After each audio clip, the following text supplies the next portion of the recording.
So I wanted to talk today a little bit, kind of two topics that are related. One is like I've got questions about like lifting heavy versus doing BFR training and what's the difference and what different benefits do you get?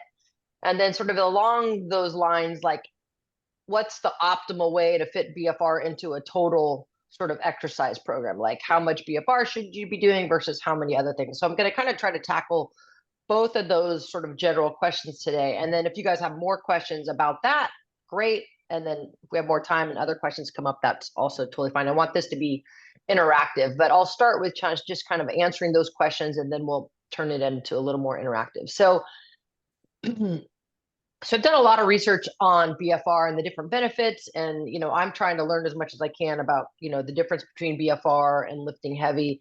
And the more and more I learn about it, the more and more I realize there's not there's not a huge difference between the benefits you're going to get from lifting heavy and BFR.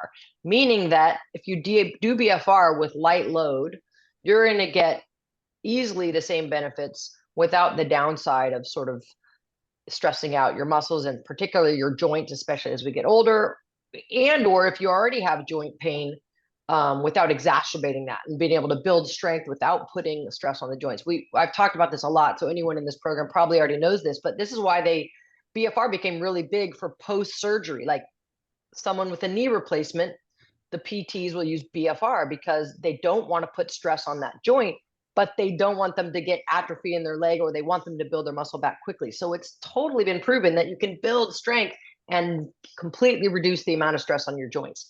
So if you're thinking about strength training as a longevity tool, as in like, I want to be as healthy as I can for as long as I can, then the argument is sort of why would you lift heavy and put all that stress on your joints if you're not getting a greater benefit? So that's kind of, to me, the $1 million question. So the four kind of main reasons to lift heavy, in my opinion: one, to build muscle. That's kind of probably the most common reason, the most kind of popular reason of like, oh, let's lift. I need to get strong. I want to build muscle. Well, we know that BFR is equal, just as good, if not better, at building muscle under a light load. So to me, no real benefit of lifting heavy for building muscle.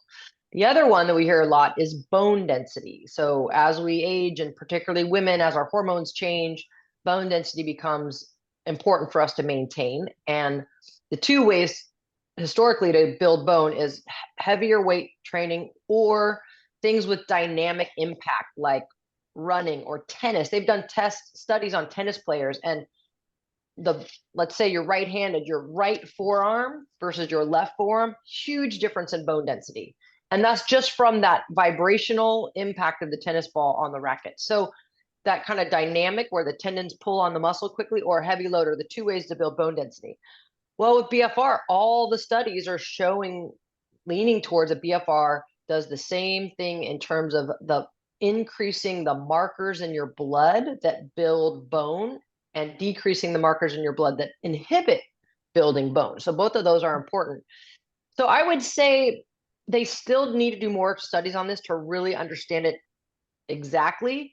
But what they can say without a doubt is if you have a broken bone and you do BFR training on, let's say you have your right leg is broken and you do left leg BFR and upper body BFR, that bone will heal faster than if you weren't using BFR. So that tells us that the markers in the bone, plus the increase in oxygen, the increase in testosterone and human growth hormone, all the things we already know that happen with BFR, those are all great for healing that bone.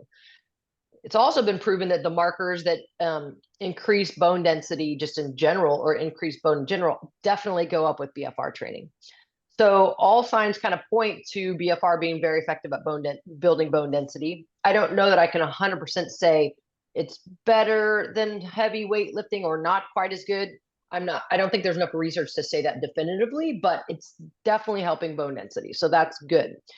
What I would love for this group and anyone in this group who has any of you done or had a bone density study done anytime in the past, Yeah. like few years? Yeah. So anyone who's already had bone density studies done and then you've started BFR, I would love, love, love to hear what you guys see in your bone density.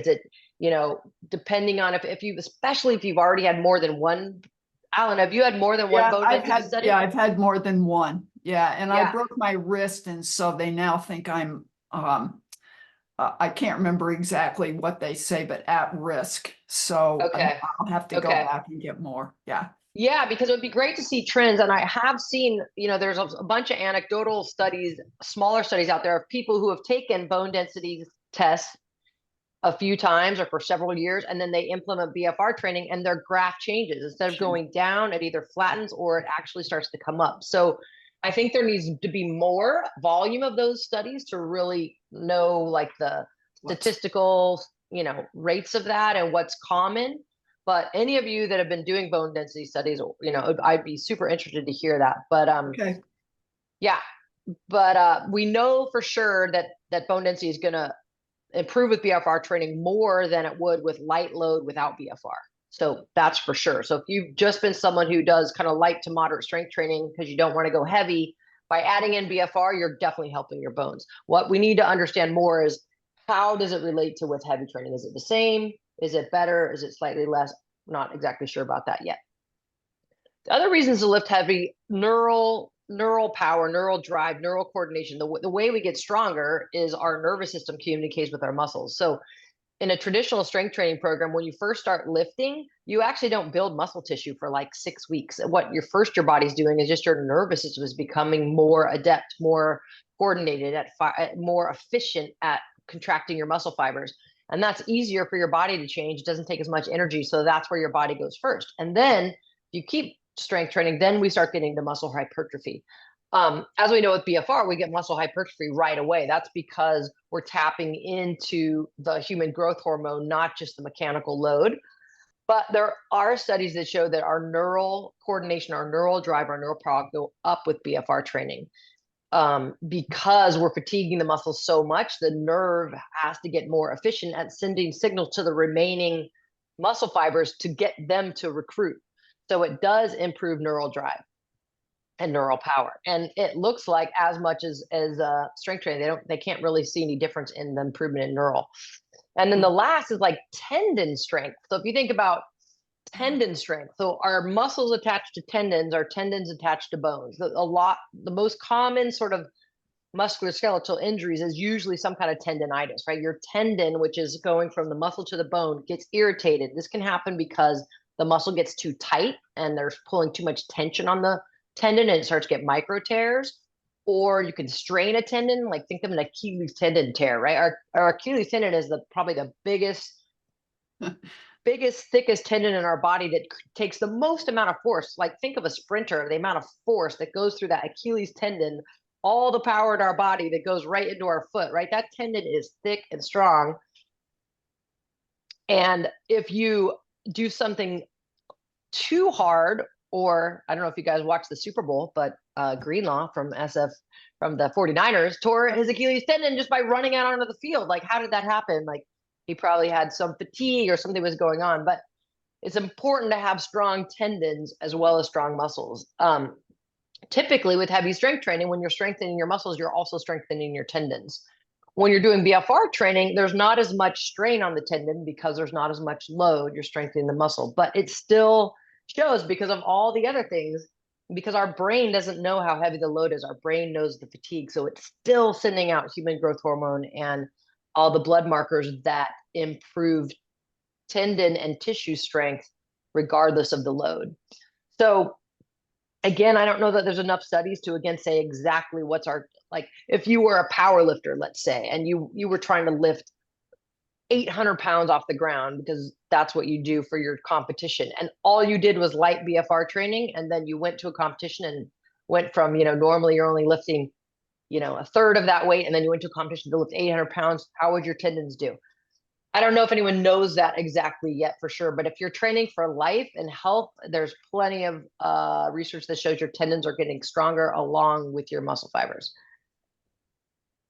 So all that to say, in my opinion, and the research I've done in my own experimenting, as we get older, and if we're not a competitive athlete like a football player, like a power lifter, or where maximum strength and power matters, then all the health reasons to lift heavy are going to be covered with BFR, and you're one, saving time, and you're saving stress on your tendons.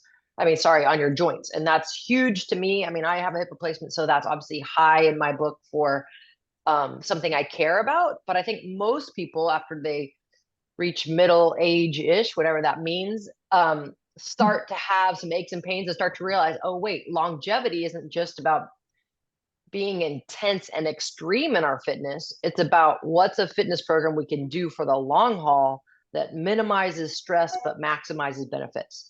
And that's what I think BFR is perfect for.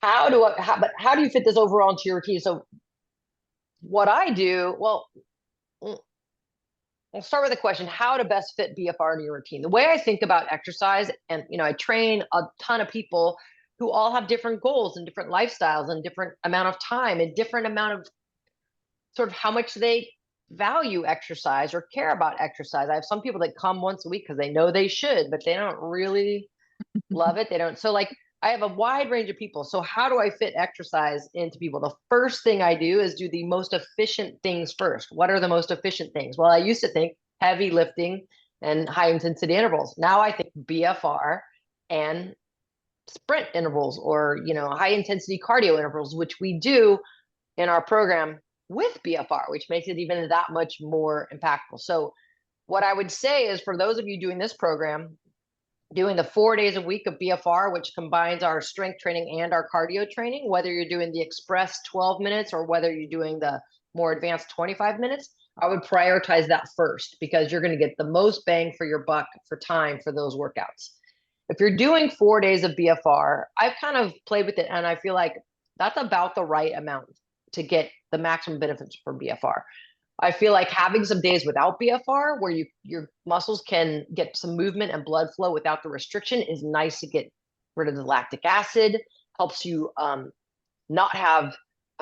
If you're just doing BFR, the time I've noticed I get a little tighter. That makes sense because we're building muscles. So we want to have some days that we do mobility. We want to have some days that we get some do some maybe recovery activities like long, slow cardio that's not stressful, but it's just getting a lot of blood flow throughout the body. Or I've been doing sauna cold plunges. Now we have that at Evolution, and that's a great way to get fit recovery. And so you want to prioritize recovery a bit. And then let's say you're someone who likes a higher volume of working out, or you just notice maybe your goal is not just building muscle and high intensity interval, but weight management, and 4 days of 25 minutes of BFR isn't enough, although that is more than you guys will expect in terms of what we used to think about how much time we need to exercise. That because it's not the time, it's what it's doing to our hormones, and having elevated human growth hormone and increased muscle mass increases our resting metabolism 24 hours a day. So the time we work out and the calories we burn in the workout are a very small percentage of the total calories we burn in the day. So if we can increase our resting metabolism, that is the game changer. That's really how you'll manage weight more than what your actual, how much time you're spending actually working out. Does that make sense? Yeah. Yeah. So once you've done the 4 days of 25 minutes of BFR, what should you add after that? Partly depends on your goals. My personal routine, I do 4 days of BFR. I do 1 day heavier weight because I like going heavy, and because I feel like, to be 100% certain there's nothing I'm missing. That, like I said, some of the research is still being done. I just do it kind of as an insurance policy, but I make sure I'm not in any way paying for it. In the past, I would lift heavy because I feel like this is the only way I can maintain my strength, but I would pay for it the next day. My knee would hurt, my back would hurt, my hip would be sore. But I just thought, what's my other choice? Like, not working out hard, and then I don't get this. So I was stuck. Now that I have BFR and I know I'm getting the strength gains I need, and I know I'm building the bone density and the muscle tissue, I do heavy strength in a very different way. I do very short sets. I'm not worried about fatigue because I'm getting plenty of muscle fatigue with BFR. So my goal with heavy lifting is not to get fatigue. It's to just stress my body, to create that moment where all my muscle fibers need to come together in one moment to lift a heavy load. We don't do that with BFR, so it's a little bit different, but I don't go to fatigue. So now, instead of going heavy and try to eke out 8 reps or 10 reps. And maybe those last few reps, I'm struggling and maybe my form's not perfect. I do like 3 or 4 reps and it's hard, but I don't feel like I'm compromising my form. I don't feel like I'm going to the point where I feel fatigue, where it feels like it's loading my joints in an unhealthy way. My heavy strength workouts have gone from an hour to maybe 20 minutes of picking 3 or 4 exercises, doing 3 sets of like 3 or 4 reps, boom, in and out. And I feel great. So the difference is I feel great after my heavy workouts now versus feeling beat up after my heavy workouts before. So that's been the big aha for me is if I'm going to do heavy, if my body's paying for it in some way, that's not moving me forward of my goal of sustaining long-term health. Because if you're paying for it in some way, whether that's through inflammation, whether that's through damaging your joints, whether that's through um, reinforcing bad movement patterns that are only going to, hurt you in the long run, then that's not helping me. So that's how I've kind of adjusted my heavy workout. So I do 1 day short, heavy workout, in and out. I feel great. By the way, all of my lifts have gone up since I've started BFR, even though I'm spending way less time lifting heavy. I'm actually stronger. So we already know that from research, but it's still pretty cool to like see it in real life. Like, whoa, I am stronger and I'm lifting 10-pound dumbbells, but when I go do my 100-pound deadlift, it's easy. It's like, it's cool. Then the other thing I do in my programs, I do 1 day of zone 2. Okay. What's zone? How many of you have heard of zone 2 cardio? I know Suzanne, your hand's going up. Suzanne wishes she never read Peter Attia. Zone 2 cardio has become kind of a big deal and talked about a lot. Zone 2 cardio means you think about your zones from like 1 to 5. 5 is a sprint. 1 is like walking, a brisk walk. Zone 2 is like you can do it for a long, long time. It's a little harder than a brisk walk, but you're not really pushing yourself. You're not pushing up your anaerobic threshold. You're not challenging the point where you switch from oxygen to glucose. It's just an aerobic exercise. You're using lots of oxygen, and it's meant to be good for training endurance, training our mitochondria to deal with oxygen, creating oxygen to energy. That's what our mitochondria does. It takes the oxygen from our blood and puts energy into our muscles. So our mitochondria become more endurant at doing that. And that's a good thing. And we get lots of blood flow, and that's a good thing. And it teaches our body to burn fat. This is the big thing that gets people. It teaches our body to burn fat more efficiently. So people think weight loss, I need to do zone 2 to burn fat. But here's the kicker. It is the least efficient method of exercise of everything we've talked about. What do I mean by least efficient? It takes the most amount of time for the least amount of benefit.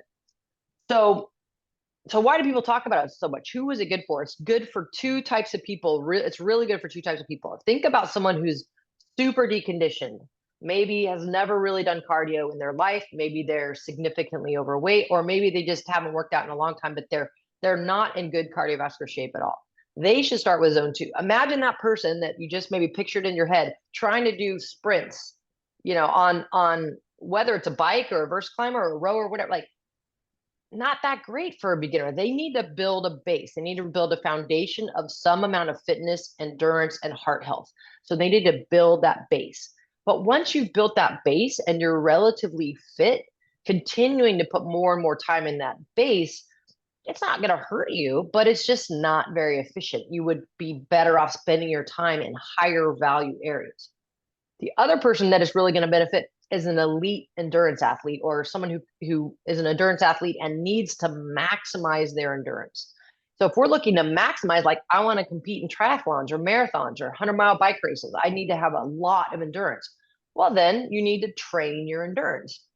That would be zone 2. So elite athletes, people that are in the Tour de France, they spend a lot of time in zone 2 building that engine. They still need to spend time in their higher levels as well, but they need to build that engine. For those of us just looking for regular life, we want some amount of endurance. So I spend 1 day a week doing zone 2. And what I mean by that, it needs to be longer than 20 or 30 minutes. Because if it's 20 or 30 minutes, we're not really working on endurance, right? Endurance is longer, 45 minutes, an hour, because we're challenging our endurance. How long our body continue to use the mitochondria to take oxygen and create energy. So we want to get more endurance. But if we're just training for life, how much endurance do we really need? So that's where I challenge, like doing 4 days of 45 minutes to an hour of zone 2. If that's replacing the strength and high intensity intervals you're doing, then you're going in the wrong direction. If you want to do it all and train 10 hours a week and do zone 2 and high, first of all, you got to look at overtraining and make sure you're not overtraining. And for women in particular, if you're doing a lot of exercise, cortisol often goes up, thyroid function gets affected, and our metabolism is not operating as well. So you got to look at overtraining. But if you're really fit and you want to do it all, zone 2 is not bad for you. It's just not the most effective use of time or efficient use of time. Does that make sense to people? I'm defining that. One of the things that, like Peter Tia talks a lot about, is the health of our mitochondria. Mitochondria is the engine of our cells, and it's super important to have healthy mitochondria. As we age, like all of our cells, mitochondria gets less healthy. The really good news is BFR supercharges our mitochondria. We get denser mitochondria. They get more efficient they're forced to get more efficient. Because if you think about what's happening with BFR, oxygen is being reduced to our muscles, so we have less oxygen to work with. So the mitochondria get really good. They get more efficient at taking the oxygen that's available and turning it into power in the muscle. So efficiency of mitochondria goes up, density of mitochondria goes up faster than it would with zone 2 training, faster than it probably would with regular training without BFR, because the key is we're reducing the oxygen. The mitochondria have to get more efficient at taking that oxygen. This is also why BFR will immediately, within a very short period of time, increase your VO2 max. Why is that? Most people, I used to think of VO2 max as lung capacity and heart ability, heart strength, right? That's true, lung capacity and heart strength. But what are the two things not that I didn't used to think about? Our vascular system, which is huge, delivers the blood, and the BFR works with our vascular system. If our vascular system gets better and more efficient at delivering blood to our muscles, our VO2 goes up. What else has to happen? The mitochondria, the blood doesn't just magically go into our muscle. The mitochondria has to take the oxygen from the blood, and the mitochondria turns the oxygen into energy for our muscles. So if the mitochondria become more efficient and more dense, our VO2 also goes up, because we need less oxygen, less total oxygen in our body, because a higher percentage of it is getting turned into energy. How many of you started sweating more when you started doing BFR? Any of you? Yes. Right? Yeah, that's because we're challenging the mitochondria. So mitochondria go, like, the energy in our blood goes to the muscle or to heat out of our body. And at first, our body's not sure what to do. There's a lot of energy going in, and we're dispersing some of it by heat and sweat. How many of you have been doing BFR for a while, don't sweat as much as when you started BFR? Have any of you noticed that that's dropping a little bit? That's the adaptation of the mitochondria getting better at taking the oxygen and delivering it right into the muscle and not losing some of that energy to heat. So, I don't know, getting kind of sciencey here. I don't know if that's cool or not cool, but I kind of dork out on it, so I think it's fun. All right, that was a whole lot of information I just dumped on you guys. So, what questions does anyone have, or thoughts or comments? Yeah, I'll leave it there. Feel free to unmute yourself if you. So when you're doing zone 2, heart rate is like what percentage? Like, how do you figure what's the appropriate heart rate for zone 2 for 45 Zone 2's minutes? like, Susan may know that. Is it like 60%, Susan? Is that what they say? Suzanne, sorry, I don't know. I know it's Suzanne. You know what? Unfortunately, because I did the DEXA VO2, I have no idea what it is. I just know what I was told. What yours is. Okay, yeah. I'll look that up, Chris. That is easy to find out. But it's like in the 60%. The point is, it's something you can sustain for a long time. Like, you could sustain it. You'll never run out. You'll never get that feeling of like, I'm exhausted and I'm running out of oxygen. It's just, you can sustain it long time. So it's like 60%. You're supposed to be able to chat. You can talk while you're doing it. Exactly. If any of you have done the Peloton, and if you do Power Zone rides, it's the Power Zone endurance ride, where you're like in zone 2 and 3. all these zones are confusing because power zone goes 1 to 7. Peter Tia was talking about 1 to 5. So anyway, power zone endurance is like levels 2 and 3. That's zone 2. And then you can talk, and it's meant to be endurance, meaning you can do it for a long time. So like I said, That's I do not the that. Peloton for me. That's not. That's not the Peloton for me. Low level, I'm dying. So I hate that thing. Right. Well, that's the boredom factor coming in too, right? Yeah. So Ash, did you say you do 1 day a week of that? I do 1 day a week. Partly I do it usually out on my bike. So I kind of like being outside. I'm getting the benefit of, being outdoors, and I enjoy it from that standpoint. But I do think 1 day a week of something to just switch up. The other benefit of doing 1 day of endurance like that, besides that you're working your system to be more endurant, is a long bout of increased oxygen flowing in your body, blood flow. It's helping get rid of any of the lactic acid that are in your muscles. So if you're doing a lot of BFR, we're building up more lactic acid. That's good. That's great. Brain food. It's going to be what makes you stronger. But if it's sitting around in your muscles, sometimes that'll make you feel fatigued. I don't know if any of you have ever done a hard BFR workout and then tried to go out and run or ride the next day, and you're like, whoa, why are my legs so heavy?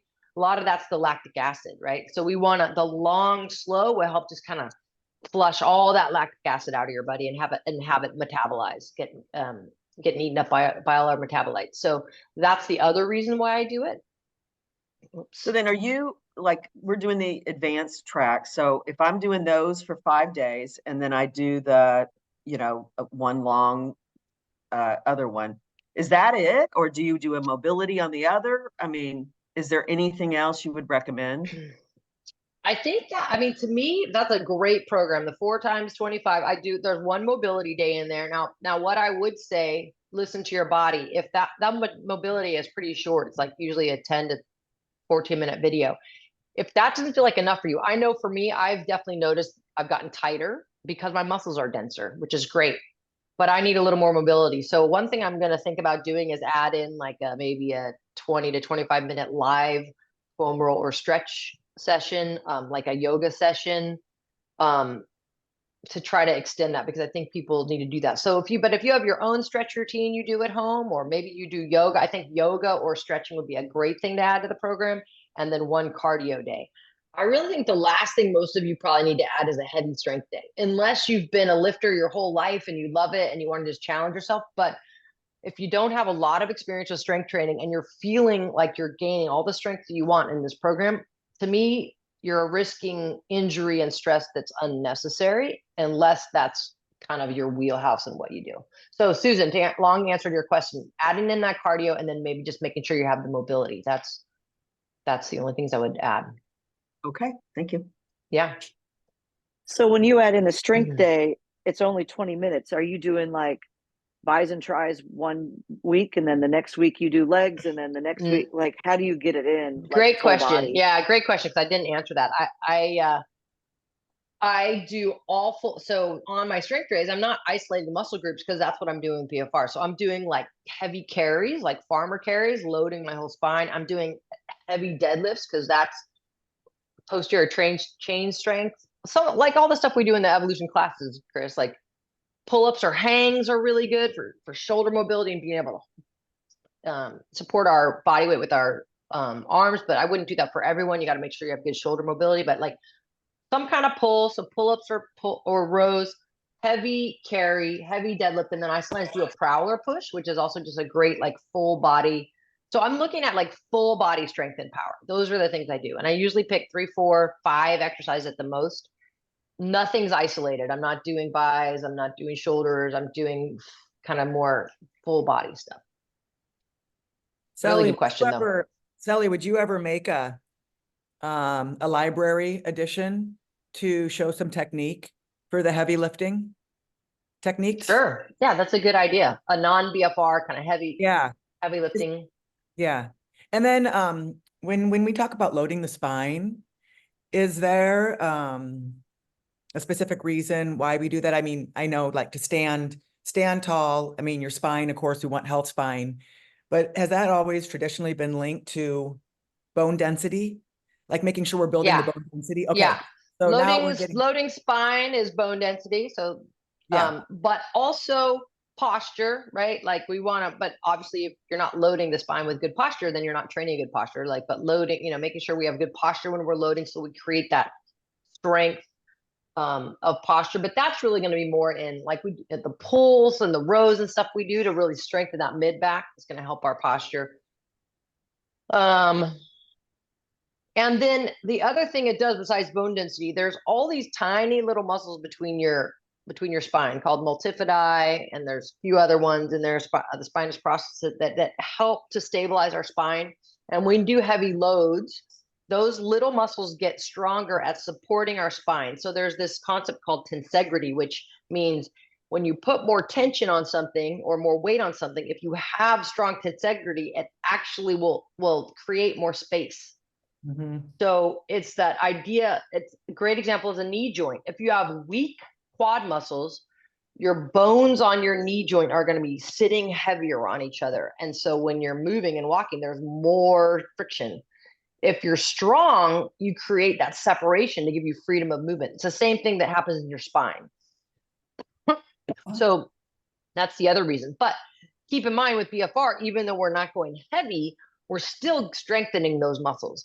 But I'm just not 100% clear on like exactly what it does in all these little ways, right? So that's why I just add in a quick day to kind of like check the box on that. But still, I think there needs to be more research that comes out on that. But for those of you who want to add in, I know like Chris, you come to Evolution and Allison sometimes, or if you guys want to do this at home, that's a good idea, Cheryl, to do. I'll kind of pick my favorite heavier exercises that I like to do and film those and kind of put them in the library. So that wouldn't be hard to do. Right. Yeah, and it's super interesting when you talk about like not doing isolation with body parts, but like doing a whole body workout and then also still fewer reps so that you're not feeling that fatigue the next day. So I feel like there's quite a bit of intelligence that you could maybe share about that kind of a workout. Okay. That would be, yeah, thanks. Great feedback. Yeah. So I need to transition in just a second to another call. Any other questions? We might need to continue this topic. I think Allison wants to video herself doing the prowler push. Nice. What do you call that, Chris? The bitch or something like that? I don't remember, but it definitely has the bitch word in it.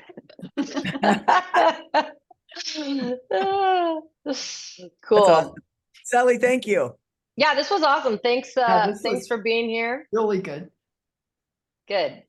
Well, we'll keep doing more of these. We're going to get into every couple week schedule. And if you guys have any topics you want to talk about or anything you're curious about, feel free to shoot me an email because obviously I'm trying to figure out what things people want to hear about and what else to talk about. But there's lots to talk about. So